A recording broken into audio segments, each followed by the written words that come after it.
నమస్కారం సిటీ కృష్ణతేజ వార్తలకు స్వాగతం. ముందుగా వార్తలోని ముఖ్యాంశాలు.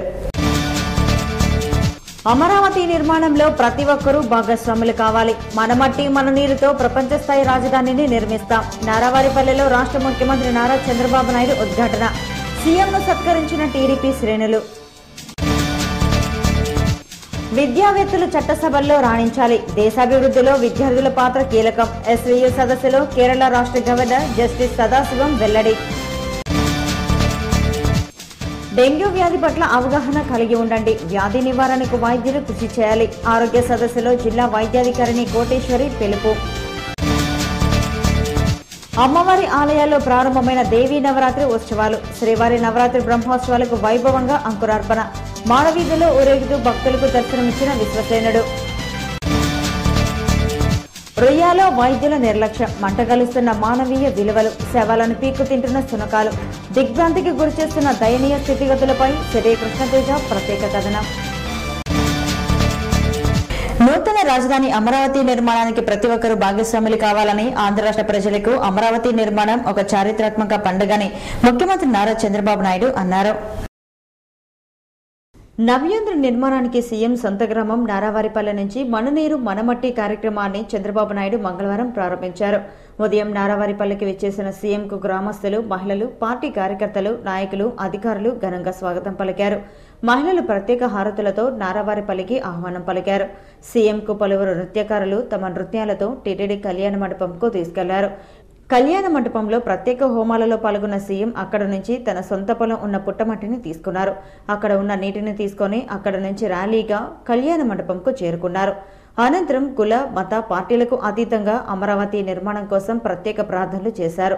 తొలుత టీటీడీ వేద పండితులు, ముస్లింలు, క్రైస్తవులు, జైనులు, బౌద్ధ మతస్థులు విడివిడిగా రాజధాని నిర్మాణానికి ఎలాంటి ఇబ్బందులు రాకూడదని ప్రత్యేక ప్రార్థనలు చేశారు.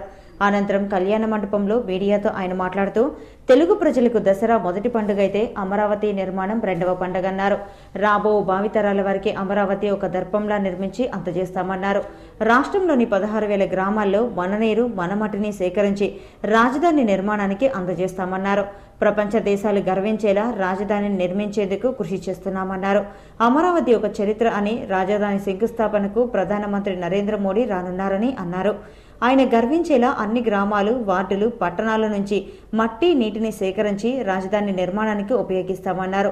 5 కోట్ల మంది ఆశయం కోసం తమ శ్రాయశక్తిలా కృషి చేస్తున్నామని, రాష్ట్రం విడిపోయిన తర్వాత ఎన్ని ఆర్థిక ఇబ్బందులు ఉన్నా అభివృద్ధిలో కానీ, సంక్షేమ పథకాల్లో కానీ ఎక్కడా రాజీ లేకుండా అమలు చేస్తున్నామని అన్నారు.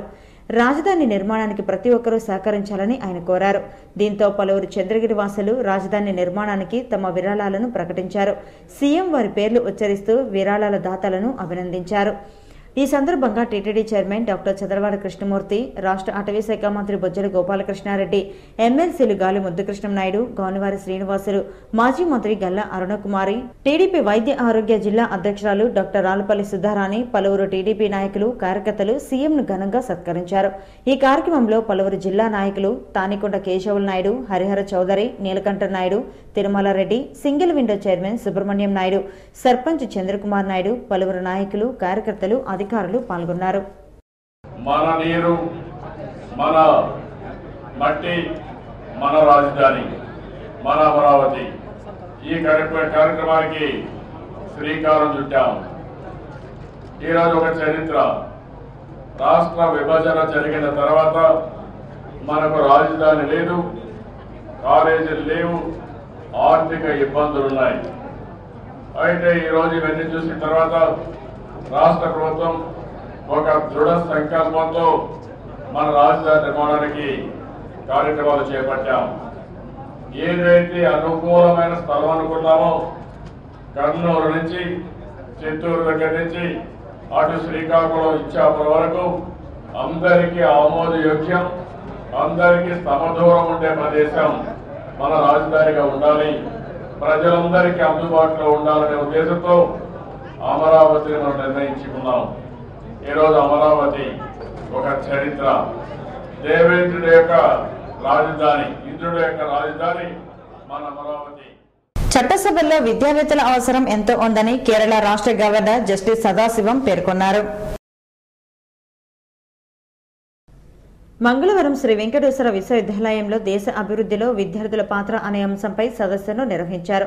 ఈ సదస్సుకు ముఖ్య అతిథులుగా కేరళ రాష్ట్ర governor justice Sadasivam, SVU incharge VC Rajagopal హాజరై విద్యార్థులను ఉద్దేశించి ప్రసంగించారు. ఈ సందర్భంగా జస్టిస్ సదాశివం మాట్లాడుతూ దేశ అభివృద్ధిలో విద్యార్థుల పాత్ర ఎంతో కీలకమని తెలిపారు. విద్యార్థులు ఉన్నత ఆలోచనలతో ముందుకు సాగాలని పిలుపునిచ్చారు. జస్టిస్ గా గవర్నర్ గా ఆయన అనుభవాలను విద్యార్థులతో పంచుకున్నారు. కేరళలో ఉత్తమ ఫలితాలను సాధిస్తూ అభివృద్ధి పదంలో ఉన్న విశ్వవిద్యాలయాలకు 5 కోట్ల రూపాయలను ప్రోత్సాహంగా అందిస్తున్నట్లు చెప్పారు. న్యాయశాస్త్రం తెలిసిన వ్యక్తిగా రాజ్యాంగాన్ని సమర్థవంతంగా అమలు చేసే గవర్నర్ పదవిలో కొనసాగటం సంతోషంగా ఉందని తెలిపారు. ఈ సదస్సులో SVU registrar Devarajula Naidu, rector Jayashankar, అధ్యాపకేతర సిబ్బంది, విద్యార్థులు పాల్గొన్నారు. Political parties leaders came and met me and gave a memorandum asking the Chief Minister to convene an assembly for discussion of wage dispute in the labor dispute prevailing at Munnar. Dengue వ్యాధి ప్రాణాంతకమైంది కాకపోయినా వ్యాధి నివారణ పట్ల ప్రజల్లో అవగాహన ఉన్నట్లయితే వ్యాధి తీవ్రతను నివారించవచ్చునని జిల్లా వైద్యశాఖ అధికారిని డాక్టర్ కోటేశ్వరి అన్నారు. తిరుపతిలోని ఓ ప్రైవేటు హోటల్లో దోమల నివారణ, వ్యాధి నిర్మూలన అంశంపై అవగాహన కార్యక్రమాన్ని మంగళవారం తిరుపతిలో నిర్వహించారు. ఈ కార్యక్రమంలో పాల్గొన్న జిల్లా వైద్య ఆరోగ్య శాఖాధికారిని డాక్టర్ కోటేశ్వరి మాట్లాడుతూ ప్రధానంగా వర్షపు నీరు నిల్వ ఉన్న ప్రదేశాల్లో దోమల సంతతి పెరుగుతుందని సూచించారు. దీని కారణంగా డెంగ్యూ, మలేరియా వంటి విష జ్వరాలు ప్రబలుతాయని పేర్కొన్నారు. అలా రావాలంటే ఇంకా 2 months కూడా మనం కష్టపడాలి. ఈ 2 months కూడా వీఆర్ అట్ రిస్క్. ఎందుకంటే వర్షం పడ్డప్పుడల్లా ఒక 1 week గ్యాప్ లో నీళ్లు తగ్గిన తర్వాత మళ్ళీ వర్షం పడడం, మళ్ళీ వాటర్. సో దీనిలో శానిటేషన్ ఇస్ వెరీ ఎసెన్షియల్. ఎలాంటి జ్వరాలు వచ్చినా సరైన సమయంలో చికిత్స చేయించుకున్నట్లయితే వ్యాధిని ప్రబలకుండా పూర్తిగా కట్టడి చేయవచ్చునని టీడీపీ జిల్లా వైద్య ఆరోగ్య విభాగం అధ్యక్షురాలు డాక్టర్ సిద్ధారాణి అన్నారు. డెంగ్యూ వ్యాధికి మూల కారణమైన ఎడిస్ ఈజిప్ట్ దోమ అని పేర్కొన్నారు. పగటిపూట కుట్టడం వలన డెంగ్యూ వ్యాధి ప్రబలుతుందని తెలిపారు. చాలా మంది కూడా ఇక్కడ వాలంటీర్ ఆర్గనైజేషన్ నుంచి వచ్చారు. So everybody let us all work together and అందరికి ఉన్న knowledge and I can suggest you can pass on in WhatsApp and messages చాలా రెగ్యులర్ గా పెడుతూ ఉంటారు. So you can guide us and me suggestions ప్రకారం let us all work together. జిల్లాలోని వైద్యులందరూ ప్రభుత్వ సూచన మేరకు డెంగ్యూ లాంటి విష జ్వరాల నివారణకు ఐఎంఏ కూడా కృషి చేస్తుందని డాక్టర్ శ్రీహరి అన్నారు. ప్రజల్లో అవగాహన కల్పించాల్సిన బాధ్యత వైద్యులందరిపై ఉందని అన్నారు. ఈ సదస్సులో జిల్లా వైద్యులు, వైద్య రంగ ప్రతినిధులు పాల్గొన్నారు.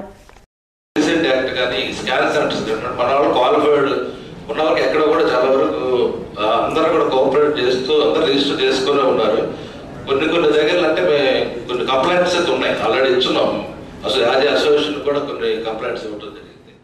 శ్రీవారి నవరాత్రి బ్రహ్మోత్సవాలకు అంకురార్పణతో శ్రీకారం చుట్టారు. వైఖానస ఆగమ శాస్త్ర అనుగుణంగా అంకురార్పణ ఘట్టాన్ని అత్యంత వైభవంగా వేద పండితులు నిర్వహించారు.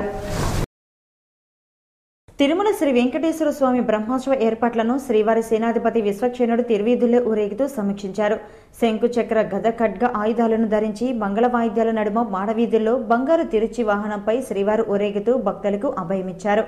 బుధవారం నవరాత్రి బ్రహ్మోత్సవాల ప్రారంభానికి శుభసూచికంగా మంగళవారం సాయంత్రం అంకురార్పణ ఘట్టాన్ని శాస్త్రోక్తంగా నిర్వహించారు. వసంత మండపంలో భూదేవికి పూజలు నిర్వహించి మట్టిని సేకరించారు. అనంతరం తిరువీధుల్లో ఊరేగుతూ ఆలయంకు చేరుకుని సేకరించిన మట్టిని నవపాలికల్లో నింపి అర్చకులు బ్రహ్మోత్సవాలకు అంకురార్పణ చేశారు. ఈ కార్యక్రమంలో టీటీడీ చైర్మన్ డాక్టర్ చంద్రవన కృష్ణమూర్తి, పాలక మండలి సభ్యులు ఈవో సాంబశివరావు, పలువురు అధికారులు పాల్గొన్నారు. శ్రీవారిని దర్శించుకోవటం చాలా సంతోషంగా ఉందని, స్వామివారి అనుగ్రహం కోసం తిరుమలకు వచ్చానని ప్రముఖ దర్శకులు త్రివిక్రమ్ శ్రీనివాస్ అన్నారు. శ్రీవారి దర్శనార్థం గత రాత్రి తిరుమలకు చేరుకున్న ప్రముఖ సినీ నిర్మాత అశ్వనీ దత్, దర్శకులు త్రివిక్రమ్లు మంగళవారం ఉదయం శ్రీవారిని దర్శించుకున్నారు. స్వామివారి నైవేద్య విరామ సమయంలో శ్రీవారిని దర్శించుకున్నారు. టీటీడీ పాలక మండలి సభ్యులు రాఘవేంద్రరావు కూడా శ్రీవారిని దర్శించుకున్నారు. ఆలయ అధికారులు సినీ ప్రముఖులకు శ్రీవారి తీర్థ ప్రసాదాలను అందజేశారు.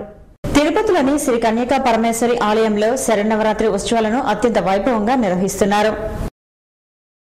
తిరుపతిలోని కొత్త వీధిలో ఉన్న శ్రీ కన్యకా పరమేశ్వరి దేవాలయంలో అమ్మవారు శరన్నవరాత్రి ఉత్సవాల్లో భాగంగా ఒక్కో రోజు ఒక్కో అవతారంలో భక్తులకు దర్శన భాగ్యాన్ని కల్పిస్తున్నారు. ప్రతి సంవత్సరంలానే ఈ సంవత్సరం కూడా ఆలయ ధర్మకర్తల మండలి ఆర్యవైశ్య కులస్తులు నవరాత్రి ఉత్సవాలను అత్యంత వైభవంగా నిర్వహిస్తున్నారు. 9 రోజుల పాటు దుర్గాదేవి ఉదయం, సాయంత్రం వివిధ రూపాల్లో భక్తులను కటాక్షించనున్నారు. లలితాదేవి, లక్ష్మీదేవి, అన్నపూర్ణాదేవి, కాళికాదేవి, సరస్వతీదేవి, దుర్గాదేవి, రాజరాజేశ్వరీదేవి, గీర్వాణి, జగన్మాతగా భక్తులకు దర్శన భాగ్యం కల్పించనున్నారు. 9వ రోజు అమ్మవారి వసంతాలను నిర్వహించడంతో ఉత్సవాలు ముగుస్తాయని ఆలయ ధర్మకర్తల మండలి సభ్యులు తెలిపారు. ఉత్సవాల్లో భక్తులకు ఎలాంటి ఇబ్బందులు తలెత్తకుండా ఉండేలా ప్రత్యేక ఏర్పాట్లను చేశారు. రంగవల్లులు, విద్యుత్ దీపకాంతులతో అమ్మవారి ఆలయాన్ని దేదీప్యమానంగా అలంకరించారు. సుగంధ పరిమళ భరితమైన పుష్పాలతో దేవిని అత్యంత వైభవంగా అలంకరింపజేశారు. కార్పొరేషన్ అధికారుల తీరు వలన తాము సకాలంలో భవనాల నిర్మాణం చేయలేక పెట్టిన పెట్టుబడులకు నిధులు రాక అప్పుల ఊబిలో పడి రోడ్డున పడుతున్నామని క్రెడాయి సంస్థ ప్రతినిధులు పేర్కొన్నారు. క్రెడాయి తిరుపతి శాఖ ప్రతినిధులు మంగళవారం జరిపిన విలేకరుల సమావేశంలో వారు మాట్లాడుతూ తిరుపతి నగరంలో పలు భవనాలను క్రెడాయి సంస్థచే నిర్మించబడుతున్నదని, అయితే అందుకు కావలసిన కార్పొరేషన్ అనుమతులు ఇవ్వడంలో అధికారులు తీవ్ర నిర్లక్ష్యం చూపుతున్నారని ఆరోపించారు. దీని కారణంగా భవన నిర్మాణ సంస్థలు పెట్టిన నిధులను రాబట్టడంలో ఆలస్యం అవుతోందని, దీనివలన అన్ని విధాలుగా తాము నష్టపోతున్నామని పేర్కొన్నారు. కార్పొరేషన్ కమిషనర్ దీన్ని గుర్తించి తమకు న్యాయం చేయగలరని క్రెడాయి సంస్థ ప్రతినిధులు శ్రీనివాస్, కృష్ణమోహన్, వెంకటేశ్వర్లు కోరారు. ప్రభుత్వ చిన్నపిల్లల ఆసుపత్రుల్లో సదుపాయాలు ఉన్న అధికారులు అందుకు తగ్గట్టుగా కృషి చేయాలని కాంగ్రెస్ పార్టీ నాయకులు పేర్కొన్నారు. తిరుపతి ప్రెస్ క్లబ్ లో మంగళవారం జరిగిన విలేకరుల సమావేశంలో కాంగ్రెస్ నాయకులు మాట్లాడుతూ కాంగ్రెస్ ప్రభుత్వ హయాంలో చిన్నపిల్లల సౌకర్యార్థం 100 పడకల ఆసుపత్రిని ఏర్పాటు చేస్తే దానికి అనుగుణంగా వైద్యులు, సిబ్బంది సేవలు అందించడం లేదని ఆరోపించారు. ఒకే బెడ్ పై 2-3 పిల్లలను ఉంచడం వలన వ్యాధులు మరింతగా ప్రబలుతున్నాయని పేర్కొన్నారు. పేదల సౌకర్యార్థం ఆసుపత్రిలో సేవలను మరింత కృషి చేయాలని కోరారు. సృష్టిలో అత్యంత గొప్ప పుట్టుక మానవ జన్మ. సకల జీవరాశులను శాసించగల శక్తియుక్తులున్నది ఒక మానవ జన్మకే. మనిషి ఎలా జీవించినా చివరి మజిలీ మాత్రం శ్మశాన వాటికకే అన్నది నగ్న సత్యం. అలాంటి మానవునికి వైద్య సేవలు అందించడంలో అధికారులు అలసత్వం చాటుతున్నారు, మానవత్వాన్ని విస్మరిస్తున్నారు. రియాద్ స్థితిపై సిటీ కృష్ణతేజ ప్రత్యేక కథనం.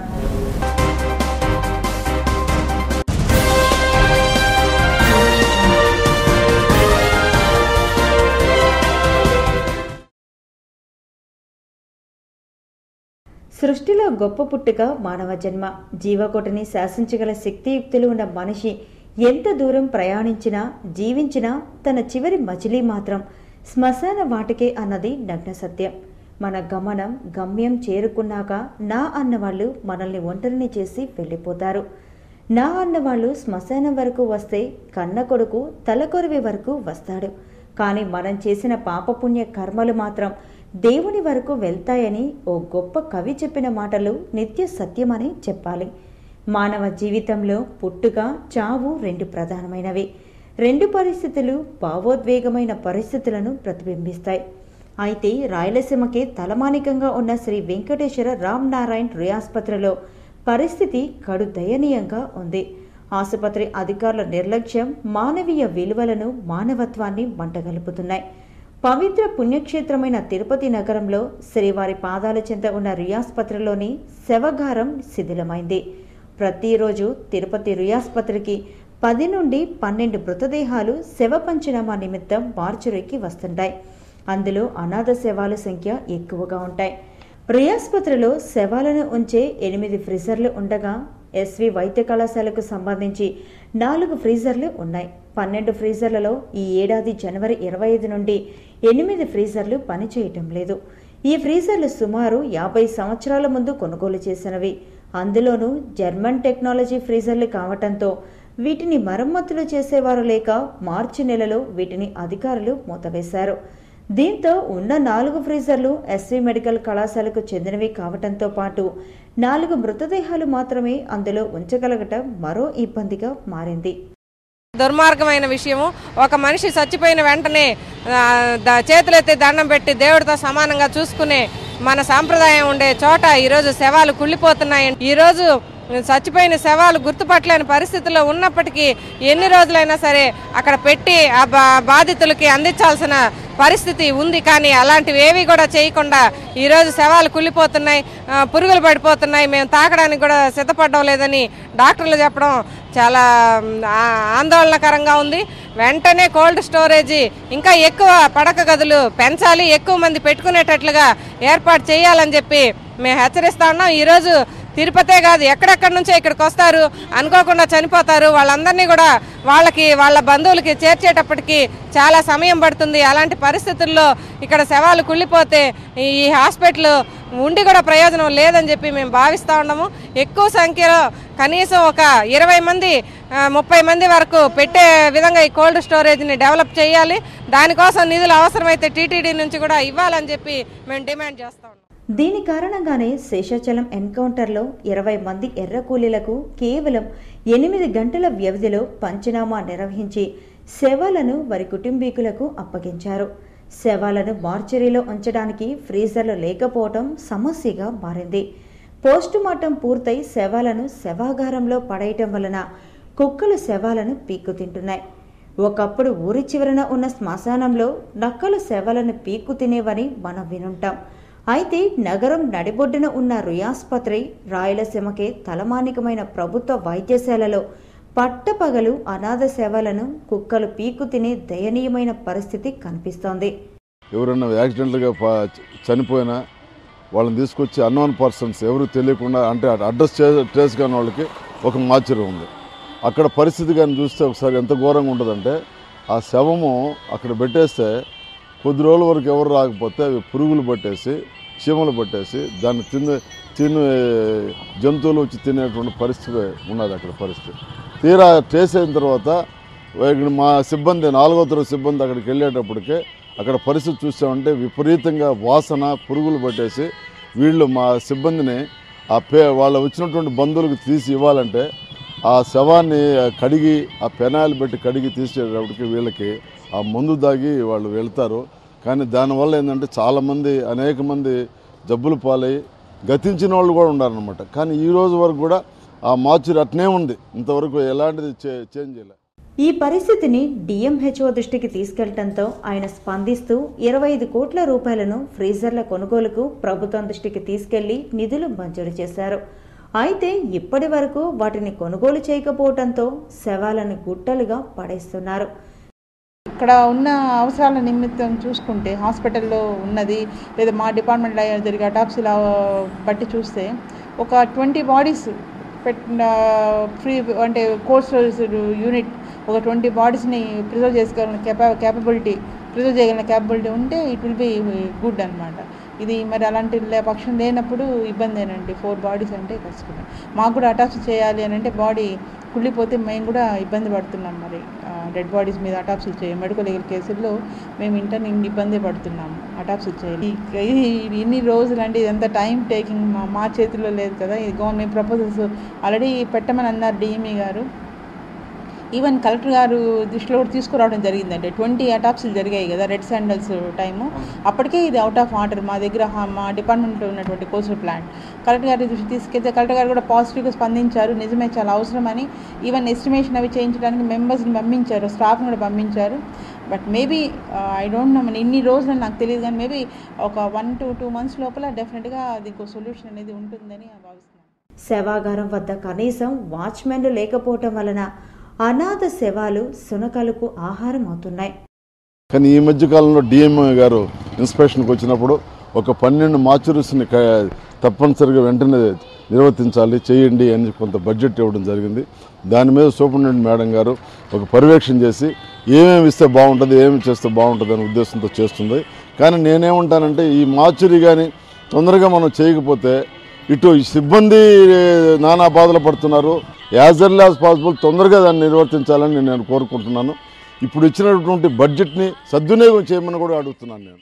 కానీ మంటగలిపేలా ఉన్న అధికారులు పట్టి పట్టనట్లు వ్యవహరించడం దిగ్భ్రాంతికి గురిచేస్తుంది. చనిపోయిన వారు ఎవరైనా ఎలాంటి వారైనా వారికి కర్మకాండలు జరిపించడం మన సంప్రదాయం. హృదయాన్ని కలిచివేసే ఇలాంటి దుర్ఘటనలు పునరావృతం కాకుండా అధికారులు మానవత్వం కలిగి మానవీయ విలువలను పరిరక్షించాలని ఆశిద్దాం. ఆర్టీసీ కార్మికులకు చెల్లించాల్సిన దసరా పండుగ అడ్వాన్స్ 5,000 రూపాయలను సకాలంలో ఇవ్వాలని ఆర్టీసీ యూనియన్ నాయకులు డిమాండ్ చేశారు. తిరుపతి సెంట్రల్ బస్టాండ్ ప్రాంగణంలో ఆర్టీసీ కార్మికులు ధర్నా నిర్వహించారు. ఈ సందర్భంగా యూనియన్ నాయకులు ఆవుల ప్రభాకర్ మాట్లాడుతూ దసరా ఫెస్టివల్ అడ్వాన్స్ 5,000 రూపాయలను ఆర్టీసీ కార్మికులకు సకాలంలో ఇవ్వాలన్నారు. డ్రైవర్లు వాహనాలకు, మెకానిక్లు వారు వాడే పనిముట్లకు ఆయుధ పూజ చేసేందుకు ఈ అడ్వాన్స్ను ఉపయోగిస్తారని, కనుక పండుగ నగదును సకాలంలో ఇవ్వాలని కోరారు. రాజధాని నిర్మాణం కోసం చేపట్టే కార్యక్రమంలో కార్మికులు పాల్గొనాలని ముఖ్యమంత్రి చంద్రబాబు నాయుడు పిలుపునివ్వడం సంతోషకరమన్నారు. ప్రతిపక్ష నేత వైఎస్ జగన్ ఆరోగ్యం మెరుగుపడాలని, రాష్ట్రానికి ప్రత్యేక హోదా కల్పించాలని కోరుతూ వైఎస్ఆర్ కాంగ్రెస్ పార్టీ నాయకులు ప్రత్యేక పూజలు చేశారు. రాష్ట్ర భవిష్యత్తు కోసం, ప్రజల ఆకాంక్ష కోసం పోరాటం సాగిస్తున్న జగన్ ఆరోగ్యం మెరుగుపడాలని కోరుతూ మంగళవారం తిరుపతిలో వైఎస్ఆర్సీపీ మహిళా విభాగం రాష్ట్ర ప్రధాన కార్యదర్శి మమత ఆధ్వర్యంలో హోమాన్ని నిర్వహించారు. ఋత్వికల చేత ప్రత్యేక పూజలు జరిపించారు. ఈ సందర్భంగా ఆ పార్టీ రాష్ట్ర నాయకురాలు మమత, దళిత విభాగం రాష్ట్ర నాయకులు రాజేంద్ర మాట్లాడుతూ వైఎస్ జగన్ తన ఆరోగ్యాన్ని లెక్క చేయకుండా రాష్ట్ర భవిష్యత్తు కోసం 6 రోజుల పాటు ఆమరణ నిరాహార దీక్ష చేపడితే అధికార పార్టీ నిర్లక్ష్యంగా వ్యవహరించడం దారుణమన్నారు. కేంద్రంపై ఒత్తిడి తీసుకురావడానికి తమ అధినేత దీక్ష చేపడితే టీడీపీ నాయకులు అవహేళన చేయడాన్ని ప్రజలు గమనిస్తున్నారని సూచించారు. ప్రజలందరూ జగన్ వైపు ఉన్నారని, ప్రత్యేక హోదాను సాధిస్తామని ధీమా వ్యక్తం చేశారు. మేమందరూ కూడా హోమము అదే విధంగా ప్రత్యేక పూజలు కూడా నిర్వహిస్తున్నాము.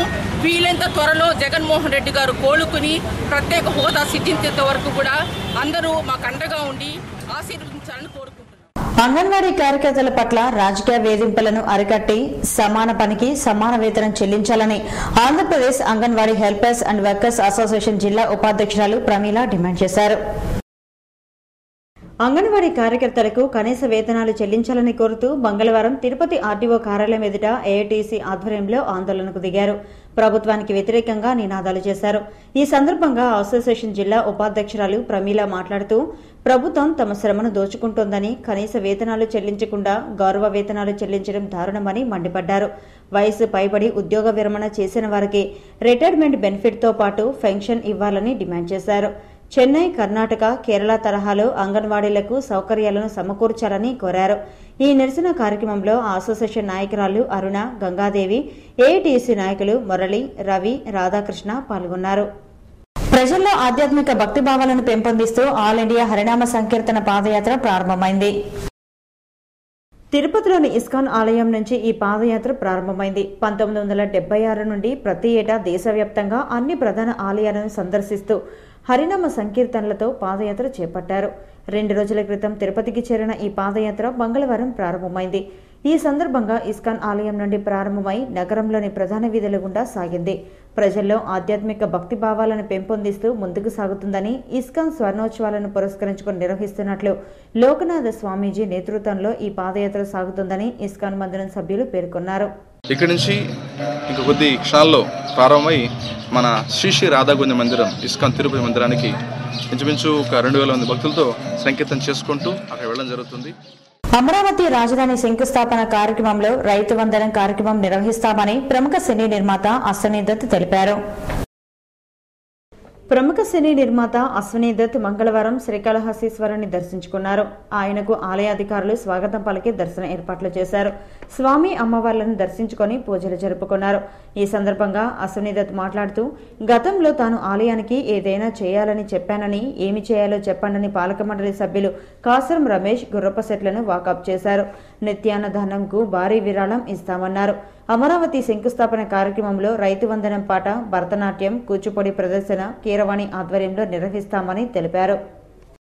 ముఖ్యమంత్రి చంద్రబాబు నాయుడు తలపెట్టిన అమరావతి నిర్మాణంలో చంద్రగిరి ప్రజలు భాగస్వాములు అవుతామని మాజీ మంత్రి గల్లా అరుణకుమారి అన్నారు. చంద్రగిరి కోటలో పుట్టమట్టిని, కోట గ్రామంలోని దిండుబావి నీటిని మాజీ మంత్రి గల్లా అరుణకుమారి తీసుకొచ్చి చంద్రగిరి గ్రామదేవత శ్రీ మూలస్థానం ఆలయంలో ప్రత్యేక పూజలు చేశారు. ఈ సందర్భంగా ఆమె మాట్లాడుతూ చంద్రబాబు నాయుడు తలపెట్టిన అమరావతి నిర్మాణం ఒక చారిత్రాత్మక ఘట్టమన్నారు. ఆంధ్ర రాష్ట్ర ప్రజలు ప్రతి ఒక్కరూ రాజధాని నిర్మాణానికి సహకరించాలన్నారు. చంద్రగిరి నుంచి పెద్ద ఎత్తున మట్టి, నీటినే కాక విరాళాలు సేకరించి ఇస్తామన్నారు. అందరినీ కూడా ఇన్వైట్ చేయడం చాలా బాగుంది కాబట్టి మీరు అందరూ కూడా చేయూతనిచ్చి ఈ మహాసంకల్పం నెరవేర్చాలని ప్రతి ఒక్కరిని కూడా నవ్యాంధ్ర రాజధాని నిర్మాణం చారిత్రాత్మక ఘట్టమని ప్రపంచ దేశాలు ఏపీ వైపు చూస్తున్నాయని టీడీపీ రాష్ట్ర కార్యనిర్వాహక కార్యదర్శి నరసింహ యాదవ్ పేర్కొన్నారు. అమరావతి నిర్మాణంలో రాష్ట్రంలో 13 జిల్లాలను భాగస్వామ్యం చేయాలని సీఎం తలపెట్టిన మనమట్టి మననీరు కార్యక్రమంలో భాగంగా మంగళవారం తిరుపతిలో 43వ డివిజన్ తెలుగుదేశం పార్టీ అధ్యక్షులు ఆర్పి శ్రీనివాసులు ఆధ్వర్యంలో మట్టి నీరును రాజధాని నిర్మాణంకు సేకరించి గుంటూరు జిల్లాకు పంపారు. ఈ కార్యక్రమానికి ముఖ్య అతిథులుగా తెలుగుదేశం పార్టీ నాయకులు నరసింహ యాదవ్, బుల్లెట్ రమణ, బీజీ కృష్ణ యాదవ్ హాజరై వినాయక ఆలయంలో ప్రత్యేక పూజలు నిర్వహించారు. ఈ సందర్భంగా తెలుగుదేశం పార్టీ నాయకులు నరసింహ యాదవ్, బుల్లెట్ రమణ, ఆర్పి శ్రీనివాసులు మాట్లాడుతూ రాష్ట్రం ఆర్థిక లోటులో ఉన్నప్పటికీ చంద్రబాబు ఆయనకు ఉన్న రాజకీయ అనుభవంతో పరిపాలన సాగిస్తూ ప్రపంచంలోని అన్ని దేశాలను ఏపీ వైపు చూసేటట్లు చేస్తున్నారని కొనియాడారు. అమరావతి ఓ అద్భుత రాజధానిగా ఖ్యాతిని సాధిస్తుందని, దేశంలోనే అగ్రగామి రాజధానిగా గుర్తింపును పొందుతుందని ఆశాభావాన్ని వ్యక్తం చేశారు. 13 జిల్లాల్లోని అన్ని గ్రామాలను రాజధానిలో భాగస్వామ్యం చేయాలనే ఆలోచనతోనే చంద్రబాబు మనమట్టి మననీరు కార్యక్రమాన్ని ఏర్పాటు చేయడం జరిగిందన్నారు. ఈ కార్యక్రమంలో తెలుగుదేశం పార్టీ నాయకులు సుబ్రహ్మణ్యం, ఉమాపతి, కేశవులు పాల్గొన్నారు. మనందరి యొక్క సంకల్ప బలం ఉండాలని చంద్రబాబు నాయుడు గారి యొక్క ఆశయాన్ని మనం అందరూ కూడా ఫలితాలు ఇచ్చే విధంగా కూడా అందరూ చేయూతనిచ్చి ఆశీర్వదించాల్సిందిగా కూడా మేము అందరూ కూడా కోరుకుంటాం. రాజధానిని జయప్రదం చేయాలని చేస్తామని అందరూ కూడా ఈ కార్యక్రమాన్ని జయప్రదం చేయాలని చెప్పి కోరుకుంటూ ఇక తిరుమల సమాచారం. తిరుమలలో భక్తుల రద్దీ తగ్గింది. మంగళవారం సాయంత్రానికి 44,586 మంది భక్తులు శ్రీవారిని దర్శించుకున్నారు. సర్వదర్శనానికి 3 కంపార్ట్మెంట్లలో భక్తులు వేచి ఉన్నారు. వారికి 1 గంట దర్శన సమయాన్ని కేటాయించారు. నడకదారి భక్తులు 1 కంపార్ట్మెంట్లో వేచి ఉన్నారు. వారికి 1 గంట వ్యవధిలో దర్శనాన్ని టీటీడీ అధికారులు కల్పిస్తున్నారు. తిరుమలలో బుధవారం అందుబాటులో ఉండే వసతి సదుపాయాల వివరాలు ఇలా ఉంటాయి. ఉచిత గదులు 14, 50 రూపాయల గదులు 709, 100 రూపాయల గదులు 30, 500 రూపాయల గదులు 225, 600 రూపాయల గదులు 46 అందుబాటులో ఉన్నాయి. బ్రహ్మోత్సవాల కారణంగా ఆర్జిత సేవలను టీటీడీ రద్దు చేసింది. కాగా మంగళవారం తిరుమలకు వచ్చిన భక్తులు 2 లక్షల రూపాయలను అన్నదానం, గోసంరక్షణ ట్రస్టులకు విరాళాలుగా అందజేస్తున్నట్లు టీటీడీ అధికారులు తెలిపారు. పోస్టాఫీస్ ద్వారా భక్తులకు విక్రయించే ప్రత్యేక ప్రవేశ దర్శనం టికెట్ల వివరాలు. బుధవారం ఉదయం 10 గంటల నుంచి మధ్యాహ్నం 1 గంట వరకు అందుబాటులో ఉండే టికెట్లు 10 గంటలకు 21, 11 గంటలకు 38, 12 గంటలకు 16, 1 గంటకు 19, 2 గంటలకు 41, 3 గంటలకు 42, 4 గంటలకు 47, 5 గంటలకు 61, 6 గంటలకు 68, 7 గంటలకు 39 అందుబాటులో ఉన్నాయి. Tirupati gold jewellery and silver merchant association సమాచారం మేరకు బుధవారం లోకల్ బులియన్ మార్కెట్లో బంగారం, వెండి ధరలు ఇలా ఉంటాయి. 24 క్యారెట్ల అపరంజి బంగారం 10 గ్రాముల ధర 26,860 రూపాయలు. 22 క్యారెట్ల నగల బంగారం 1 గ్రామ్ ధర 2,511 రూపాయలు. వెండి 1 కిలో ధర 36,925 రూపాయలు. రీటైల్ వెండి 1 గ్రామ్ ధర 39 రూపాయల 50 పైసలుగా ఉంటుంది. వార్తలు ముగించే ముందు ముఖ్యాంశాలు మరోసారి. అమరావతి నిర్మాణంలో ప్రతి ఒక్కరూ భాగస్వాములు కావాలి. మనమట్టి మన నీరుతో ప్రపంచ స్థాయి రాజధానిని నిర్మిస్తాం. నారావారిపల్లెలో రాష్ట్ర ముఖ్యమంత్రి నారా చంద్రబాబు నాయుడు ఉద్ఘాటన. సీఎంను సత్కరించిన టీడీపీ శ్రేణులు. విద్యావేత్తలు చట్టసభల్లో రాణించాలి. దేశాభివృద్ధిలో విద్యార్థుల పాత్ర కీలకం. ఎస్వీయు సదస్సులో కేరళ రాష్ట్ర గవర్నర్ జస్టిస్ సదాశివం వెల్లడి. డెంగ్యూ వ్యాధి పట్ల అవగాహన కలిగి ఉండండి. వ్యాధి నివారణకు వైద్యులు కృషి చేయాలి. ఆరోగ్య సదస్సులో జిల్లా వైద్యాధికారిని కోటేశ్వరి పిలుపు. అమ్మవారి ఆలయాల్లో ప్రారంభమైన దేవీ నవరాత్రి ఉత్సవాలు. శ్రీవారి నవరాత్రి బ్రహ్మోత్సవాలకు వైభవంగా అంకురార్పణ. మానవీధిలో ఊరేగుతూ భక్తులకు దర్శనమిచ్చిన విశ్వసేనుడు. రొయ్యాలో వైద్యుల నిర్లక్ష్యం. మంటగలుస్తున్న మానవీయ విలువలు. శవాలను పీక్కు తింటున్న శునకాలు. దిగ్భ్రాంతికి గురిచేస్తున్న దయనీయ స్థితిగతులపై సిరి కృష్ణతేజ ప్రత్యేక కథనం. ఈ వార్తలు ఇంతటితో సమాప్తం. నమస్కారం.